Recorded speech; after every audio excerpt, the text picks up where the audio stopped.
Hello, and welcome to Fly Nubian Money, where we help you master your mindset and maximize your money. I am your host, Dr. Sabrina Edmond Williams, and today we're talking about something powerful: the rise of young Black investors. Black investors under the age of 40 are showing up stronger than ever before.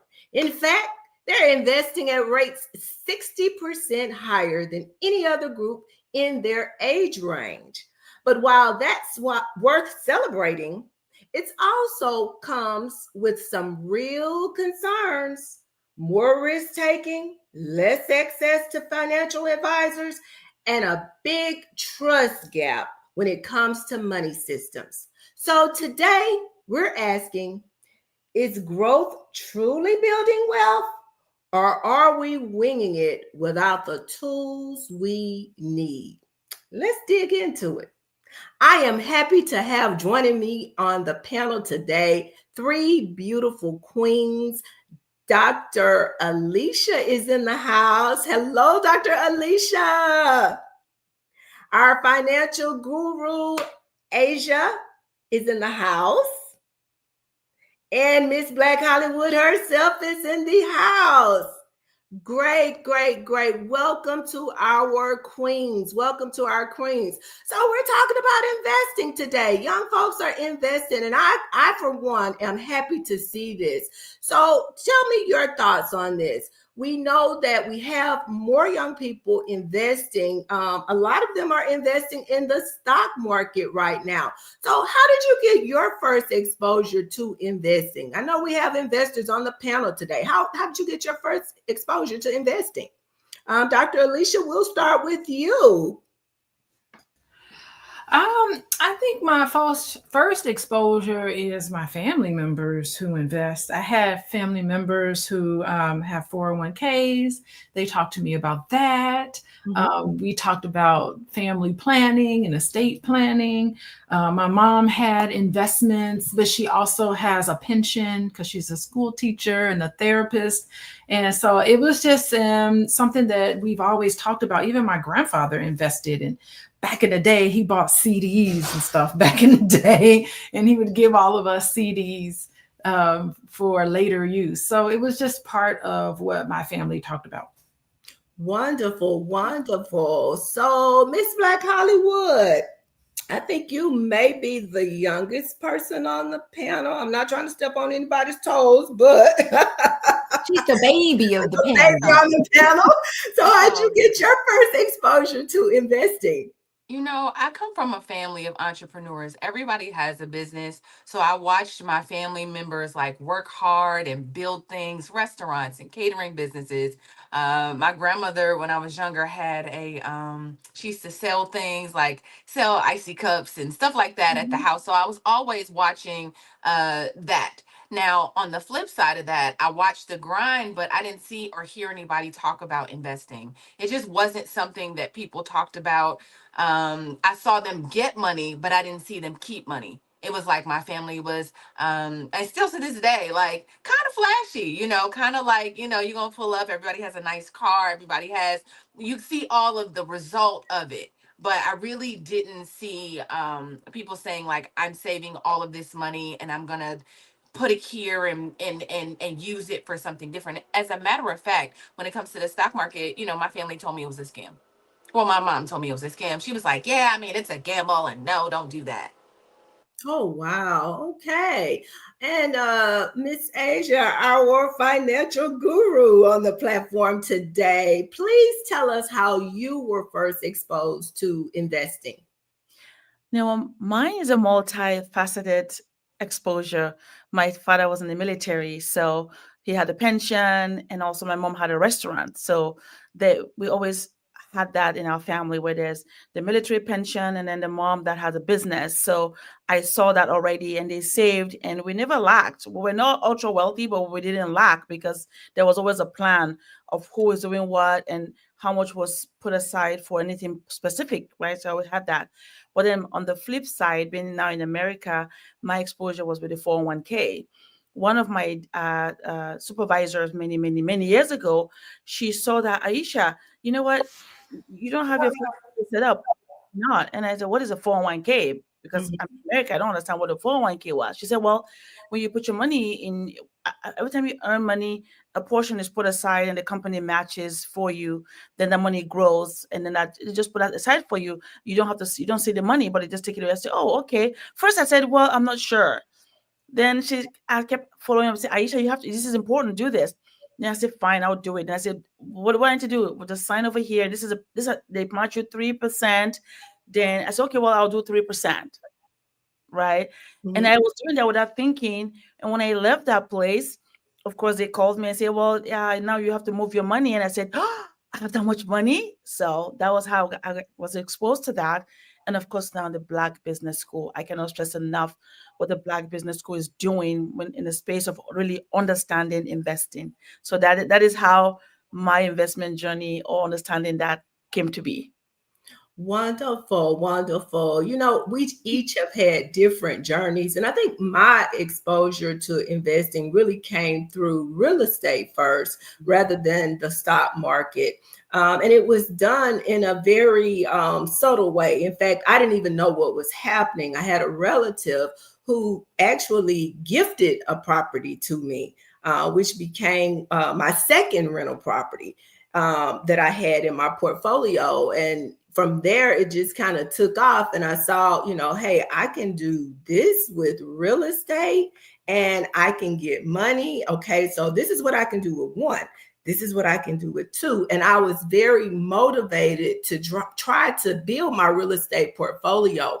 And then, of course, as I grew professionally, having careers where I was able to invest in the stock market, of course, that just opened a whole new world for me. But Miss Black Hollywood, you mentioned something, and I want to go back and revisit this. So you said your mother told you that, stay away from the stock market. That's a scam. That, you shouldn't do that. Do you think that's commonplace in our community? And if so, why do you think that's the case?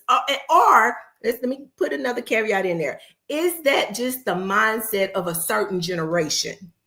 No, I mean, when I think about the history of Black people in America, I mean, we haven't always gotten all of the information we needed to advance, right? Mhm. There's actually we know this, that there is a system in place. And I don't know if, I don't want to get on here talking about like because I don't know if they still exist, but I know that there's a system that still exists that kind of perpetuates what they created long ago, right? And so that means that there's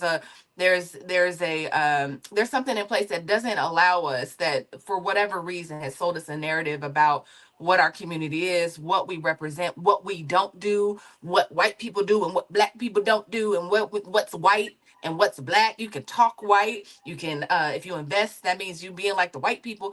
But I don't, I'm not that's that was what I was taught. Like, it's just something that it's a white activity. Investing in the stock market is something that white people do, and I think that's just really misinformation, right? We just don't, it seems hard to understand. There's a jargon that's going on that we hadn't just taken the time to say, actually, if we put our money here, then it can grow into this. Nobody ever knew that. We were taught to bet on the lotto, like I Mhm. wonder if, Mhm. my uncle used to buy lottery tickets all the time. If we could take all that money he put into lottery tickets and put it into the stock market, I wonder what that would look like now, just little stuff like that I feel like going to the casino. I mean, I have family members that often go to the casino. It's like, in my brain, I'm always thinking like, just last week, my aunt was like, "Oh yeah, we went to the casino and I lost $900," and I was thinking like, "You lost $900?" But it didn't even. She was like, "Yeah, I mean, you win some, you lose some," and I Wow. can't get with it. I can't get with that. Like, I just would rather throw it. Why not just throw it in the stock market and then Right. let it sit, Right. And I right? think a lot of you're right. A lot of it is commonplace in our community because of the type of conversations we have and the type of conversations we don't have within our families that would, motivate us to do things. And it's so easy, as you mentioned, for us to just throw money away mindlessly, not even Mhm. thinking about it.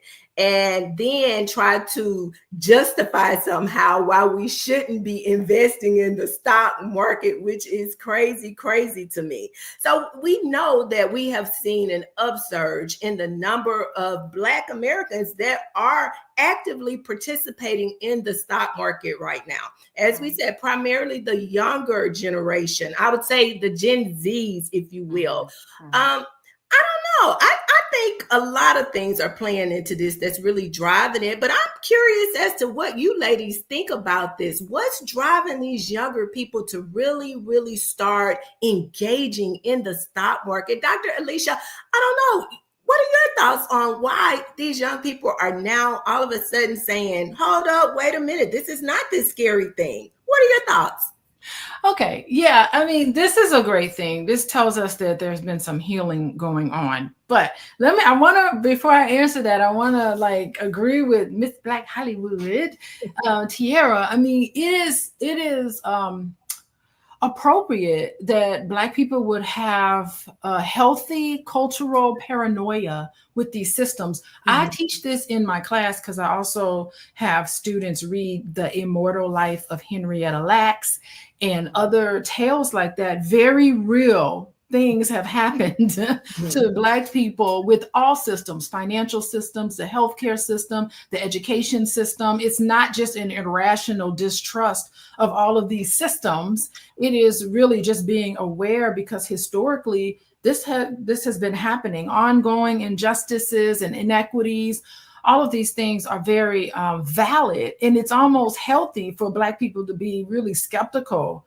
of especially the financial systems. I mean, come on, there's been many examples, real examples of how all of these systems, I mean, think about Tuskegee syphilis study, all of these issues, you have to be able to recognize it and say, this is what's going on. Now, here's what's exciting is that now we're starting to see some success. And maybe this is a signal that we're starting to put our little bit of trust in these systems again. And we're trying to, in the age of just information age, people are starting to become really smart and really savvy in how they invest their money. They're becoming savvy and more educated on healthcare systems, what sort of alternative remedies are out there. So we're in this information age. And so we're starting to come up with a lot of different savvy and real smart ways to build education. And I think that we need to just validate this kind of mistrust, but we also need to focus on ways in which we can kind of safeguard ourselves, because we're, all these systems, the political system, the financial system, they've all done us dirty. And so this is a great opportunity for us to look at these things and to start coming up with wonderful ways, alternate ways of investing in ways that can help our families, for sure. Okay. So we have, hold on, before you go, we got to go to commercial, but we also have a video of an actual young person telling us exactly what the shift has been. So let's go to commercial and we'll be right back. It's a good show right here. But I'm biased. If you are just tuning in, you are watching Fly Nubian Money, where we help you master your mindset and maximize your money. My name is Tiara Williams. I'm also known as Miss Black Hollywood, and I'm the proud producer of this show because it is lit. If you want to receive notifications for when we go live Monday through Friday, 1 to 2 p.m. Eastern Standard Time. All you have to do is text the word Queens to 87948. That's Queens to 87948. That's QUEENS to 87948. Also, if you want to grow your money and not blow your money, all you have to do is go to flynubianmoney.com. There's all kinds of resources, there's courses, there's free giveaways. There's just no reason to be broke in 2025. All you have to do is go to flynubianmoney.com. Obviously, you don't want to be entertained here. You want to know enough to grow. Wait, I need to put that on a shirt. You got to know to grow. Got to know to grow. So know and grow. with flynubianmoney.com. Black investors are taking the stock market by storm. Younger Black investors under 40 are leading this trend in more participation in the stock market. Now, according to surveys from Arrow Investments and Charles Schwab, nearly 70% of Black respondents under 40 are investing compared to roughly 60% of white investors in the same age group in 2022. Now, a rise that took off post-pandemic as families began to prioritize their finances and start to develop a financial plan. But one problem that is still evident is the racial wealth gap. But with the current continuation of this trend over an extended period of time, we may begin to see signs of that number beginning to shrink. Okay, that was very interesting. That video was very interesting. And I want to just kind of dive into something, Aja, that this young man said. The pandemic, he mentioned the pandemic and the effect that it had on people under 40, young Blacks under 40, how it spurred them to participation in the stock market. What do you think it was about that time period, that frame, what we were going through, that really pushed people out of their cocoon, out of their shell, to take down that mask, get outside or stay inside and start investing? Yeah, I think the pandemic did a lot of shifts for so many people in different ways, positive and negative, right? Because when that was happening, for me in the industry, we saw a shift. We were so busy at that time doing both new contracts and filing claims, right? We did both. But at the same time, people had time on their hands. So they started learning new skills. Okay, well, now I'm home. I can't go anywhere. Well, I need to learn something new. And then, of course, YouTube University is a place to go and learn. So people started picking up new skills and learning about money and how things really work. But more importantly, I think for me, what I think happened, because really when that happened, so many things would happen at the same time, was that people also lost their jobs, a way to make their income. And they saw how, wow, my company has no loyalty to me. So I have to find an alternative way of making money. So they really spent the time to understand how the market works. So once they understood it, and they started maybe following some specific people on YouTube that trade, they started also trying to trade. And Robinhood played a very pivotal role because they made it easy for you to know how to trade. They gave you all the little classes and they set up very easy, fund it and start trading. And then you saw your money go up and down. So you know that you could have control. So I think that time was an important time that people just took time to learn something new. But our community saw an opportunity because they saw that, wow, I lost my job, but I have to make money. And this is a way to make money. So they decided to learn it and implement it.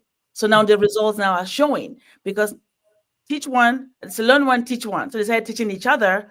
And here we are. It's becoming something now that people are recognizing that this is happening. So I think that's what happened. Okay. Well, one of the things that I find really interesting about this is it appears that it was a specific group of individuals within our community that tended to be more honed in or tuned in. And Dr. Alicia, I would really like to know your perspective on this because there were a lot of older people or more seasoned folks. I'm trying to be politically correct here. Is this the show for politically correctness? You can say what you want, Dr. Sabrina. Us old folks, I feel like that. There were a lot of people that were just paralyzed by fear during this same time frame. You got people out here just killing it in the market and doing things and creating wealth. And so many millionaires were made off really GameStop and everything that was going on around GameStop. But then there were others, as I say, that were just paralyzed during this time frame. What do you think could attribute to such a difference in our responses to the same storm? We were all in the same storm, not necessarily in the same boat.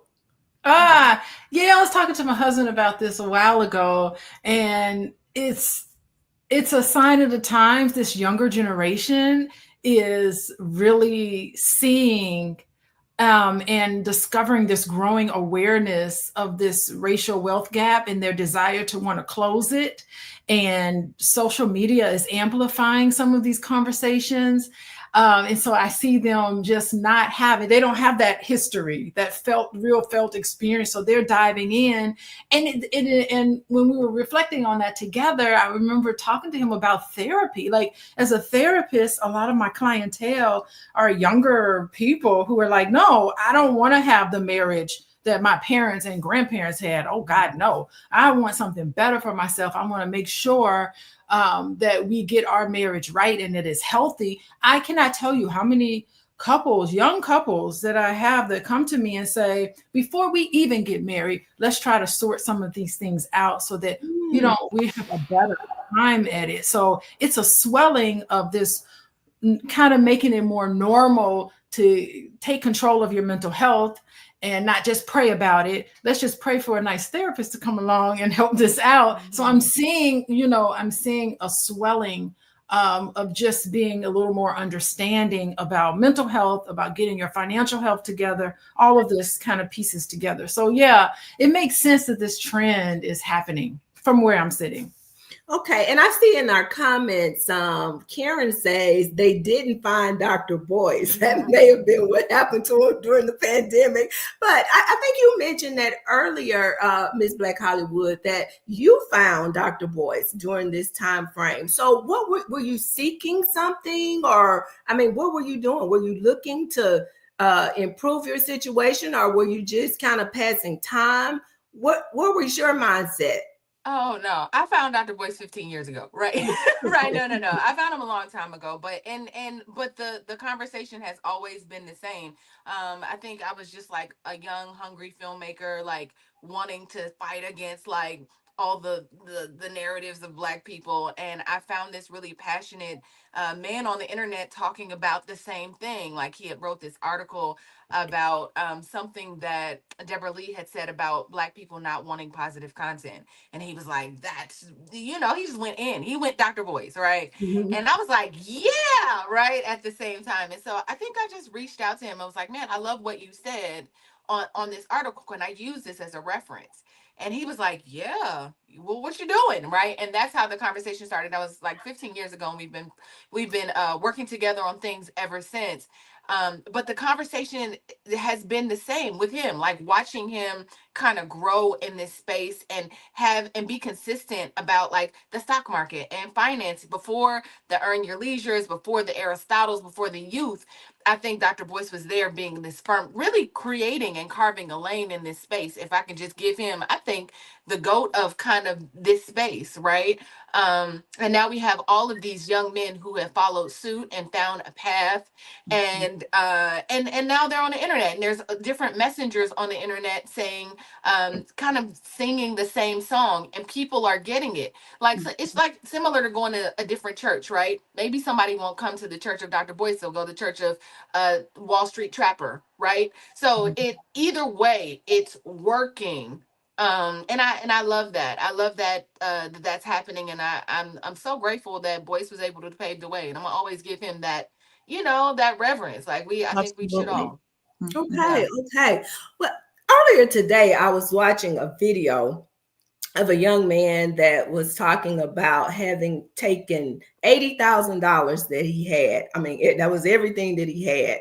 And he invested it with someone else. He didn't know a whole lot about the stock market, but someone told him that, this, and it was GameStop, that, this was a good play, if you will. And he took that 80,000 and turned it into $250,000, which makes me think about the level of risk that younger people are often willing to make.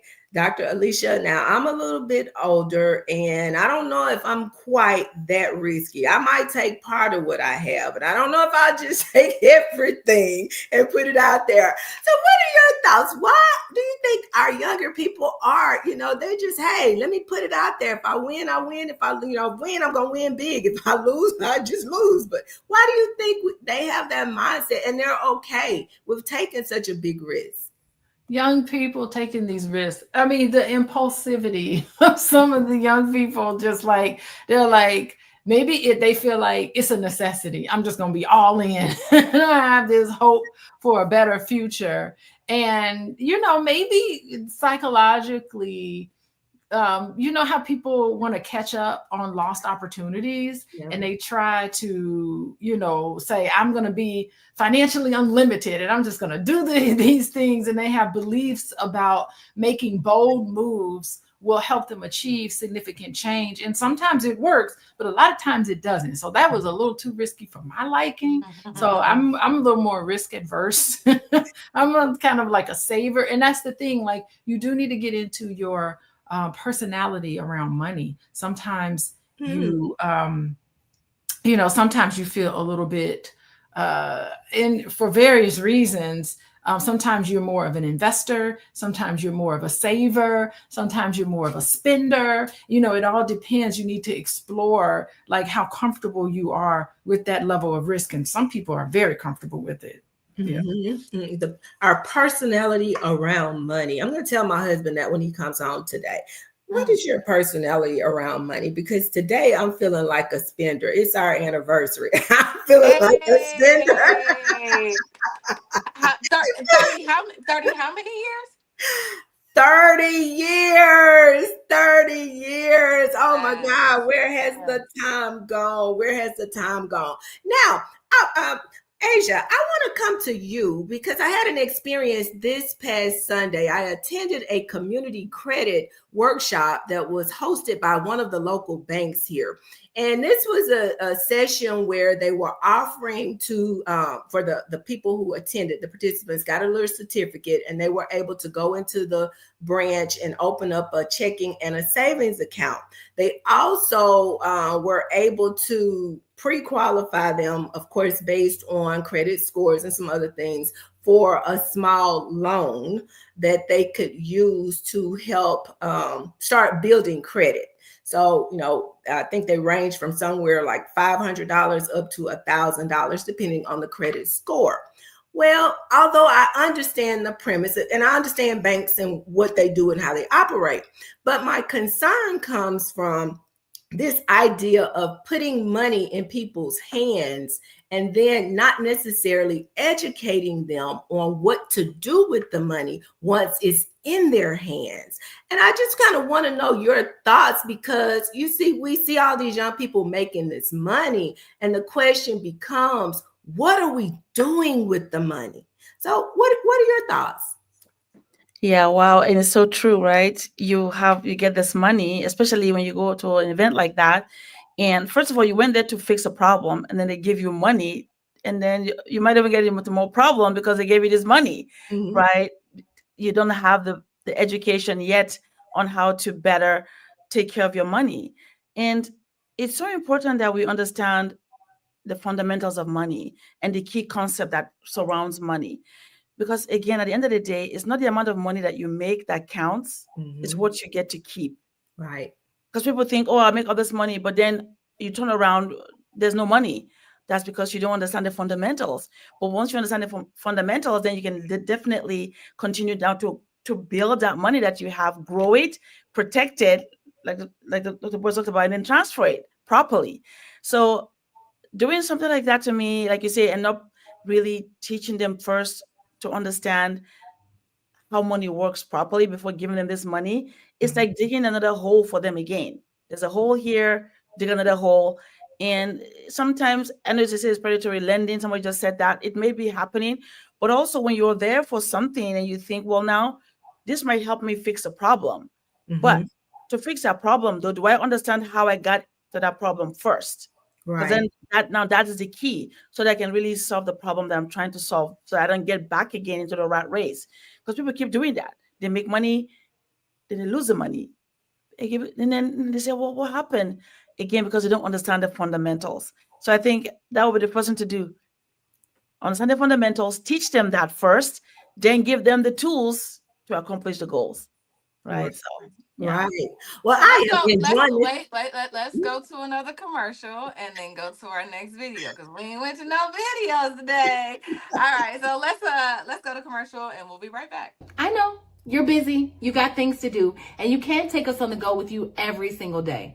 Good news for you. We are now on Spotify. So if you can't watch us, now you can listen to us on Spotify. Search Fly Nubian Money and all the episodes shall appear. All you have to do is like, subscribe, leave a 5-star rating, leave some comments, tell people how you love us so that when other people come along and are looking for a great show to watch, they can find Fly Nubian Money too. One last thing, and just in case you've been sitting under a rock, Fly Nubian Money now has an investment club. We are the Fly Nubian Money Club. It's easy. All you have to do is go to flynubianmoneyclub.com, and I am committed to bringing in top experts from all industries to help you level up. They're teaching us the skills that we need to compete in this market. We often say that nobody is coming to save us, not the government, but guess what? We're coming to save us. I'm coming to save you with the Fly Nubian Money Club. So listen, all you have to do again is go to flynubianmoneyclub.com. We have a 30-day free trial set up just for you, just for those people that are struggling. Even if you ain't struggling, you ain't got to struggle. I'm coming. Okay, let me stop playing. Do you know that we avoid the stock market as a community? Maybe because some of those losses. Based on the numbers, 39% of Black households invest in the stock market. 39%. See, we're kind of down just above the Hispanic community, right? There's reasons why. Reason number one, lack of understanding of the market. Lots of stuff to choose. Don't know anybody who's been successful, so we shy away from it. We stick to mostly real estate. Lack of discretionary funds. Because of systemic racism, systemic racism and oppression, our income is lower, especially Black women and Black men. So we have less available resources to put in the market. The other one, fear of losing money. We don't like the thought of losing money. We think that playing the market is going to cause us to lose money. The other one is, like I said, 5,700 things on the U.S. stock market to choose from. Which one do I choose? How do I know? How do I know when to buy? The other thing is unaware of family members or mentors who's ever had any success in the stock market. You guys have a family member that's been crazy successful in the stock market? If you have, raise your hand.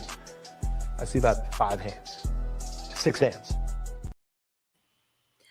So I heard something in that video that I want to come back and address. And Dr. Alicia, I'll start with you. I kind of want to know each of you queens' perspective on this. He said a fear of losing money, a fear of losing money. However, we pointed out previously that we know people in our families, in our friend circles who lose money all the time. They gamble, they, go to the casino, they buy lottery tickets, they do all of these things. And that truly is losing money. So is our unwillingness to participate in the market really about a fear of losing money when we sometimes feel so comfortable losing money? I don't know. What are your thoughts, ladies? We'll start with you, Dr. Alicia. Let me confess. I invest in the stock market. I max out my 401k because I know that this is important, but honestly, it is so boring. It's so boring. Like, it is almost like it's like I just invest and I try to forget. And I don't want to, like, it's so much fun to take my money and I have something tangible in my hands. Like, I want to buy, like, I'm going to be shopping for the All Black National Convention. I got to get my dress. Like, that's exciting because I got something in my hands. I know psychologically that that's a waste of money. So I take my investments, the money I make from my investments, the boring part of it, and I try to have as much reasonable excitement that I can. And, you just have to consciously tell yourself, you just invest and forget it. I'm one of those invest, forget it, never dive in, never pull it out, that I tell myself, yes, Alicia, this is not the most exciting way to spend money. It's just digital stuff that you don't get to see and experience. But I like nice things. I like to have something shiny and something that I can say pays off. So, this is kind of like a mind shift that has to happen for many people. And the pandemic was a wake-up call for y'all because we know the importance of financial security, and you never know who's swimming naked till the tide comes in, and then you see. So, I think it gave people more time to learn about investments, to explore all these new platforms. And, but, you do need to understand how you feel about risk and just being conscious of the fact that, yeah, some percentage of your money needs to be on fun stuff. But then again, the nice, boring, reliable, safe ways, is also, you have to try to just recognize that that's just as important as some of these other fun ways to spend money. Okay, okay. Well, Miss Black Hollywood, I'll throw it to you. So again, we know people who lose money without it being a problem for them. But then when we transfer that conversation to something like investing in the stock market, all of a sudden it's like, I don't have no money to lose. I don't want to fool with that. I don't want to lose any money. Why do you think? I mean, do you think it really is a fear of losing money, or is it something else? Yeah, I think it's a mindset for sure, right? So, what I had to learn for myself, and I'm just going to use myself as an example, is that you have assets and you have liabilities. And what you can do is you can put those assets, you can put those assets somewhere and make a dividend of some sort and live off that dividend, and that be like your fun stuff, right? Like you still have this nest egg of money making money right here, but there's something, instead of me taking the nest egg and spinning it, me like keeping the nest egg and like getting the fruit from the tree, and then allowing myself to enjoy the fruit and going and buy a dress, right? But I still got this tree, right? So I think I had to learn that. I had to learn that about a dividend, about some interest that came off, and me being able to kind of live off that interest. I had to learn what that really looked like. And so I think that's the difference. If we could wrap our mind around the concept of having assets that generate some type of money, and you could take that and kind of live off it, I think it'll make the difference. Okay, okay. And our financial expert, we would love for you to weigh in on this. What is it about that whole concept of loss that really just paralyzes us when it comes to investing in the market or some other type of investment? But these same people that have that mindset will readily go and waste or lose money on the casino, on lottery tickets, or other things. I think personally, and I mean, no shade to anybody that smokes, but you think about it, when you go buy a pack of cigarettes, you're literally taking money, rolling it up and lighting a match and burning it. So, but that same person would say, never would I invest in the stock market. What is that? Yeah, isn't that the funniest thing? Like you just said, whether you like it or not, you are doing something else with the money. And that money is still in the stock market, whatever you're doing, because those companies are in the stock market. So you just that you're spending it the other way. You're more of a consumer than an investor in those companies. So, Mhm. but however you look at it, one of them is taken away from you, one is adding to your family asset and value. I think the fear is natural. We're all afraid. If I have this amount of money and if I lose it, it's no longer there. Of course, you fear. But we also know that if we understand and properly educated and have financial literacy, then we understand that this is just part of doing business. Sometimes you gain, sometimes you lose, but diversification, diversify your portfolio so that you don't have everything just in one space, so that when you lose one, something else is doing okay. So everybody has to go through that. You just have to choose, right? Am I going to just spend the money and be a consumer, or still spend the money and gain something back later on? But always thinking long term, not just immediate gratification. Because sometimes also that makes us to be afraid. Well, if I put my money here, I'm going to lose it, and then what I want to do, I don't get to do. So again, you diversify, and more importantly, understanding your risk tolerance, right? Because Okay. people, like you say, they don't mind spending and losing money because they have a higher risk tolerance of losing because they feel I'll make it up somewhere else. While some of us, I'm like Dr. Alicia, I'm very conservative with my money. I want to be there, and I want to keep growing it. I don't mind, but I don't want to lose my money again because I'm more moderate. I'm not with a higher risk tolerance. So you have to understand your risk tolerance. But all this comes with understanding financial literacy. You understand how it works, and not be afraid, because whether you understand it or not, you're participating. But the sad thing is, in the negative way, you're just spending it and it's gone. Right. Right? Like Dr. Boy said, I love what he said one day. He said, you know what? In our community, we spend money to buy lottery tickets and other things that we for our daily, just to have fun. He said, imagine if you think about it, 5 years later, you don't even remember what you spent that $1,000 on. But if that money was in the stock market, if you purchase the stock of that company, you still own it. You still own the shares. So which one are you doing more of? The one of ownership, or spending? So we still participating, whether we like it or not. It's just understanding. So I hope that with everything happening now, we'll be more apt to say, you know what? I will participate, but in a positive way, where I'm thinking long term, so that I can keep growing my family legacy and wealth. But yeah, the fear, it's natural. I get scared too, but I just understand what I'm doing. Understanding what I'm doing makes a difference, so that the fear is not as much. Right.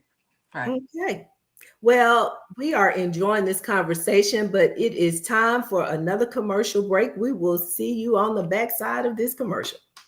Are you a Black business owner looking to expand your reach? Well, has Fly Nubian Money got good news for you?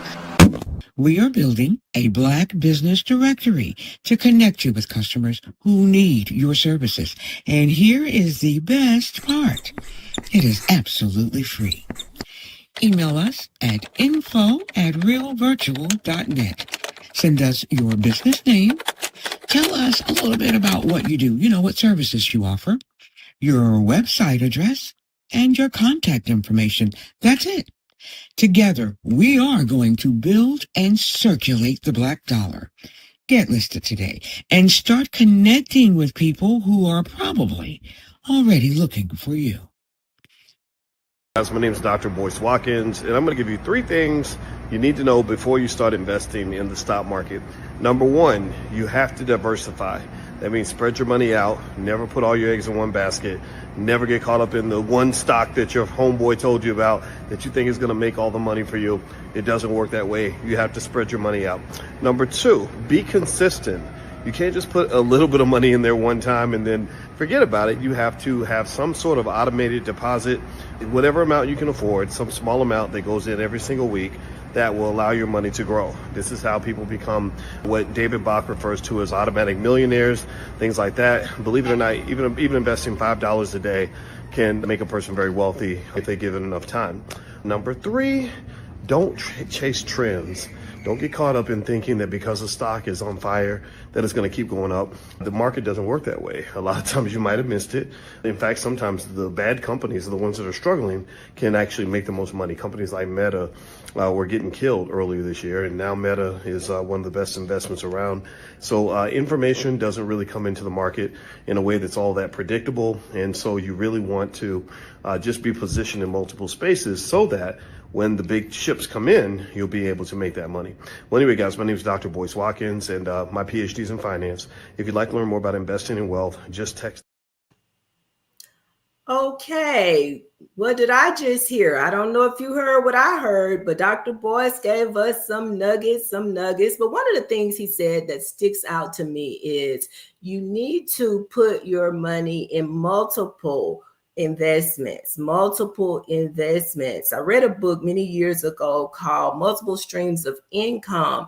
And here in the Williams household, I'm going to tell you how it's done. Now, Dr. Williams is a real estate girl. I know a few things about stock investing, and primarily I've done my stock investing through my 401k. However, real estate has been my go-to. But in our household, we have rules here, and we learned to change our game up after reading Dr. Boyce's book on the 10 Commandments for Black families. We came home and we had some conversations.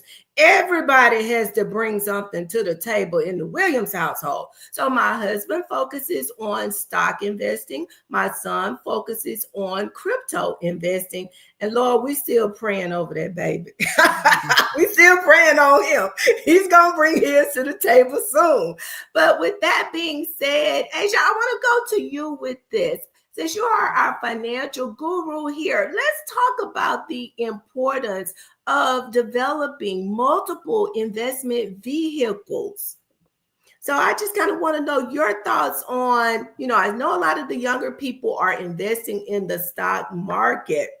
And as Dr. Boyd said, don't get caught up in one stock or don't get caught up in the trends. Why is it so important to look at multiple different investment vehicles?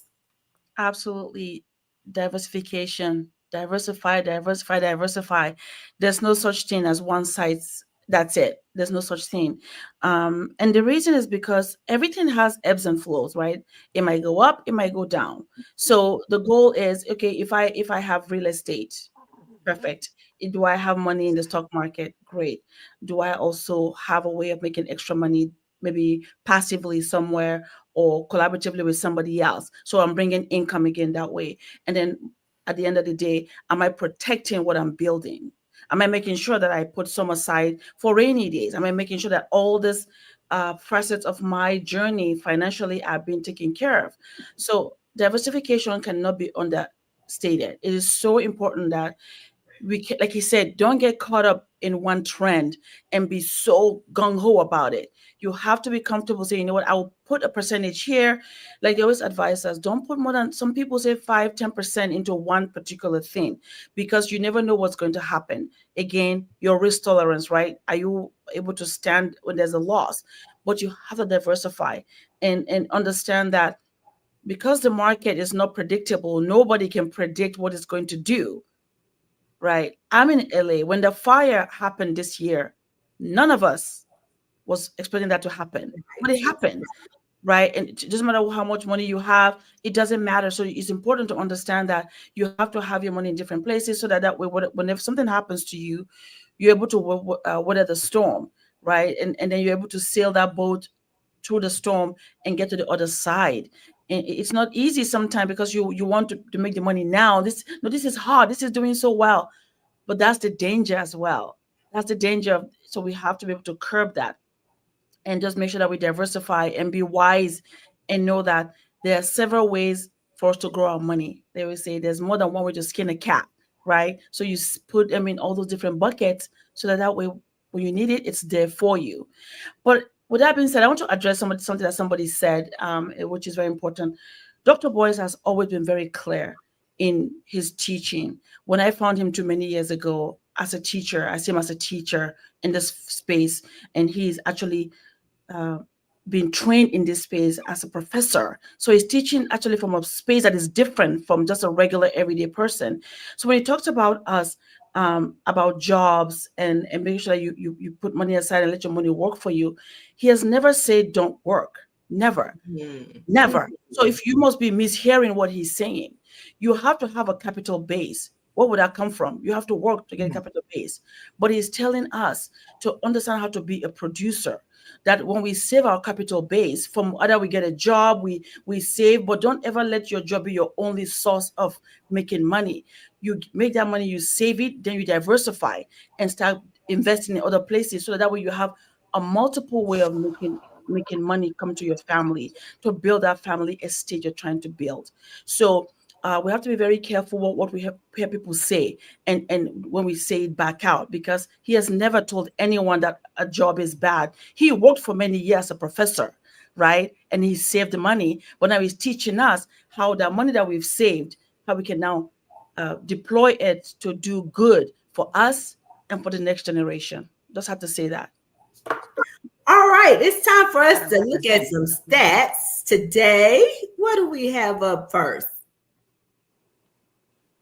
Black investors under 40 are participating at rates 60% higher than other groups in the same age bracket. Only 35% of Black Americans work with a financial advisor. 42% of Black investors got started during or after the pandemic. Black investors are more likely to use platforms like Cash App, Robinhood, and crypto apps, often without guidance. Black Gen Z and millennials are twice as likely to use TikTok and Instagram for financial info and traditional outlets. Okay, so that brings us to a question of where we get our information and how we get our information sources. Of course, we certainly are disseminating some information that you can use here on the Fly Nubian Money podcast. But for many, particularly young investors, TikTok is their go to. So we're going to start this one with Miss Black Hollywood, the baby of the bunch. I don't know. Do you get your financial information from TikTok? I gather all of our videos from TikTok. I use it because it's just easier to download, and I find good information on there. I would say I get my financial information from my queens. I get it from Dr. Boyce. I'm definitely a fan. I feel like I kind of look around, if I'm being honest, but I think the internet is a great place. I mean, you can find what my rich best friend, that girl, I like her. I like different people on the web. And I think I wish something like this would have existed when I was 18 or 19 years old. I get a little jealous because I'm like, man, I wish when I was coming out of high school, there would have been all this kind of information, because I think I would have gotten on Acorn or did like Robinhood or something like that way back when, and just put my money in there. And I think it would have made a difference. And I think to your point, there are a lot of very beneficial sites out there. There are a lot of people that are disseminating a lot of very positive information. But Dr. Alicia, you and I both know that there are some people out there that may not be trustworthy, credible, or people that our younger people should be listening to. And so, what advice would you have for younger people in particular that would just lean toward those sources for getting their financial advice? Yeah, it's a double-edged sword, isn't it? Right? It's great that all this information about finances is being plastered on social media because it's raising awareness of how important it is to be able to participate in these systems in this particular way. But another thing is that you're leaving yourself open and vulnerable to be taken advantage of, and misinformation is out there. I mean, as a therapist, I have to always talk about that. Like 80% of the relationship advice I see online is awful. It's not by a licensed therapist. It's just somebody, armchair therapist, who took like 4-week class on how to become a coach. And now because of their lived experience, no theory, no research, no nothing, they think they're experts and they talk very eloquently. I'm just like, they don't have the credentials. So it's a public service announcement to embrace it and to take it all in, but to also kind of check things. Now we have AI, we have artificial intelligence that I think is fantastic. I love when I have clients or people I know who go to AI and get information about mental health and information about how to respond to things appropriately, what's the best way to invest their money, the pros and cons of everything. I love that we're using AI to make decisions. I'm perfectly fine. I've told some of my clients, go to AI and ask them, what's the best way to apologize? Give me the list. And, they do give pretty solid information, AI, but it's not therapy. Mm-hmm. So you got to do it in between. Yeah, if I can't get to my therapist, right. Yeah, but it's not therapy. Some things can raise your awareness about what you need to look into. But in terms of making actual decisions, you need to dig down, look at the source of the information. And now this is a time where critical thinking skills are way more important than anything. Being able to how to consume. I know in my children's school, they have been talking to them a lot about your digital footprint, how to consume information on social media, and how to sift all that information through a critical thinking lens. So those skills, way more important nowadays. Yeah. Okay. I would Okay. also love to know, Dr. Sabrina, I would love to know how people in the chat get their information. Where do you get your information? And what's like what's the best advice you've received, right? And I'm talking to the chat because we haven't talked to the chat today. What is some information that you've received and what's the best thing that you've learned online? Like what is the thing that kind of transformed investing for you? So I want to know that from the chat. Go ahead. I know you were about to ask Aisha something. No, actually, this conversation, it has been great, but it's time to wind it down. I think we have one final video, and then we're going to wrap up with our final thoughts.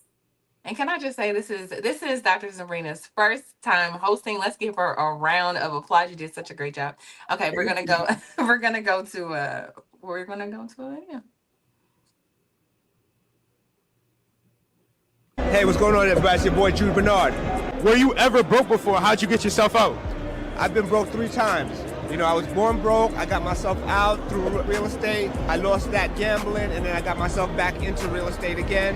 And it's just persistence. The funny thing is, once you know how to make money, you can always make money. It's a gift that nobody could take away from you once you know how to make it. So that's why you'll see people who go broke, they normally come back 10 times stronger because they know how to make it and they know how to have that resiliency to come back. Got it. What is the best financial advice that you got in your life? Work on your relationships. At the end of the day, it's all about who you know. All the opportunities, all the monies, all the access, it's all about who you know that could get you in the right rooms, that could give you the right information. So that's how you're gonna make your real wealth in this country. All righty. That's how you're going to make the real wealth in this country. As we get ready to wind down and close for the day, Queens, I'm trying to think of a good question to ask you. I know we've put in the. I got some questions. I got a question. I got a question for all of you, right? I love what he just asked him. Like, if you want to share like your best financial advice, or what's something that like literally changed your life when it came to investing, or like what was the spark? So I want to know that from you all. Like, what was the spark that changed your life and turned you into an investor? Okay. I'll start with you, Dr. Alicia.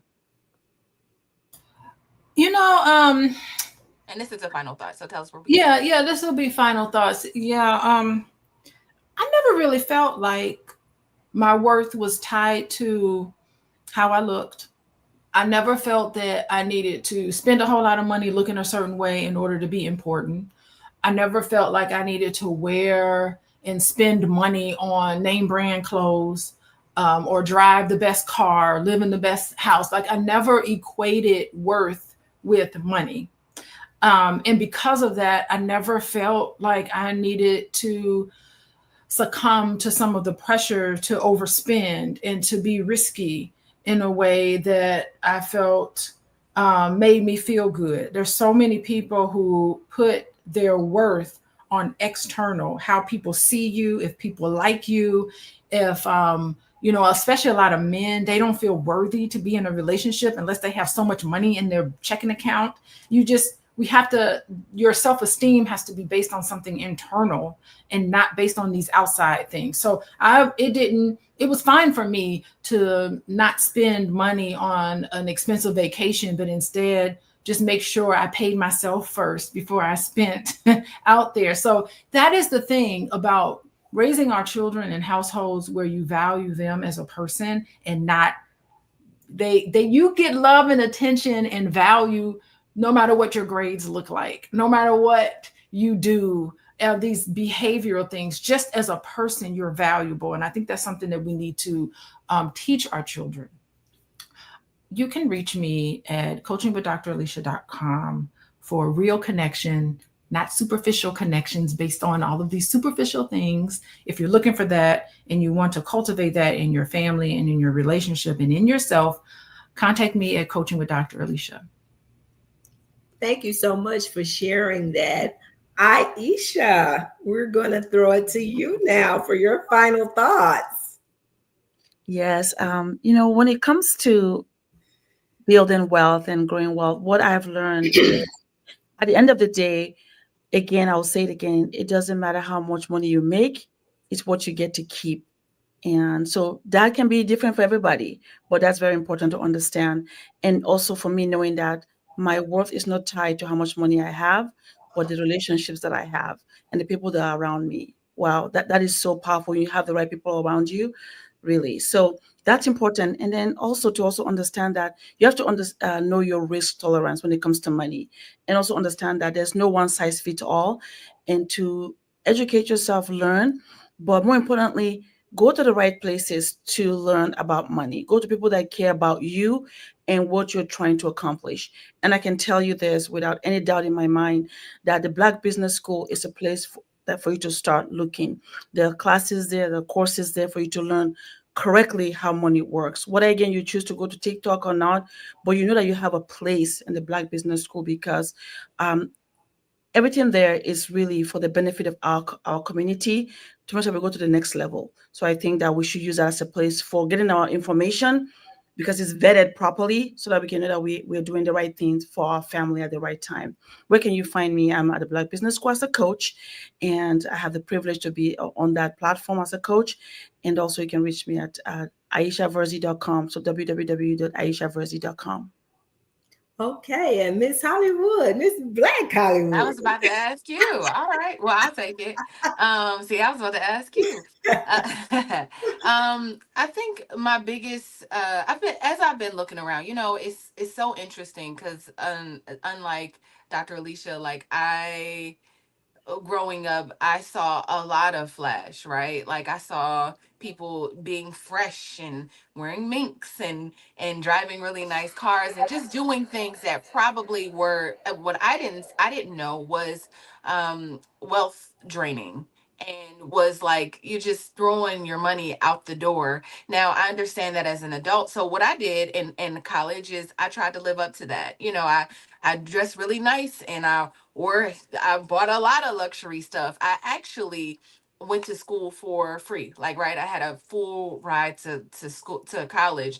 And what I did, my biggest regret, is I took Sally Mae's money and I spent it on clothes and on and things. But I didn't have someone there saying, Tiara, don't do that. Right? Don't do that. Why would you do that? Of course, now I can advise that on my daughter, but when I was young, I didn't know. I just didn't know. I thought that was the way of the world. And so I would just say the change has probably been in the last, I would say 10 years, just really starting to listen, not just hearing, but doing. Actually not, because sometimes you can be really close to proximity. Like I said, I've been around Dr. Boyce for the last 15 years and I'd be like, he'd be like, are you investing? I'd be like, yeah, I'm gonna do it. Or there's all this information around, and I think because you're standing next to the person, you're going, yeah, do what he says, right? But you're not doing it, right? So I think that was I think me really starting to listen has really shifted and changed my life. So that would be my advice. Like, don't just stand by and not and just be hearers, but be doers of it as well, and whatever makes you feel comfortable. I love Acorn, I love Robinhood, I have a Charles Schwab account too, but I actually like to just log into the app and see, like, I got an IRA there and I got like an emergency fund there in Acorn, right? I can see my IRA, my investments, all of the things all in one little swipe. I like that. So it just keeps it easy and, you know, yeah. So that's just keeping things easy. Just keep it easy, but do it. What Oh, about you, Dr. Sabrina? well, I'm glad you asked. So, I've been at this thing a long time, you guys, and there have been times when I've gotten it right, and there have been times when I have gotten it terribly wrong. And as the gentleman said in the video, one of the things that you can always lean back into is the knowledge that you have. Nobody can take that away from you. When you learn how to become a real estate investor, a stock options trader, those are skill sets and knowledge that you have forever. So don't beat yourselves up. That's what I've learned on this journey. Don't beat yourselves up. Sometimes you'll get it right, sometimes you'll get it wrong. But you want to make sure that you are learning every time you're learning and you're open to learning, and that you are putting yourself in spaces such as this platform today. Beautiful, beautiful platform with a lot of very intelligent people that can help guide you along the way. That being said, I am Dr. Sabrina Edmond Williams, educator, author, and investor, opening minds and closing contracts. I am so noted, and I'm so excited and so delighted to be here on Fly Nubian Money, hosting for the very first time. And I invite you to tune in every day. I may not be here, but somebody will be sitting in this seat. And with that being said, we're showing up, we're learning. We're taking control of our financial futures, but we can't build lasting wealth without the right foundation. Investing without strategy is just gambling with good intentions. So the real flex isn't just making money, it's keeping it, growing it, and passing it down. Thank you so very much for joining us here today at Fly Nubian Money. Make sure you text the word Queens, and that's QUEENS, to 87948 for updates and replays. And remember, we're on Spotify. We're on Spotify now, so you can catch every conversation anytime. Have a wonderful rest of your day.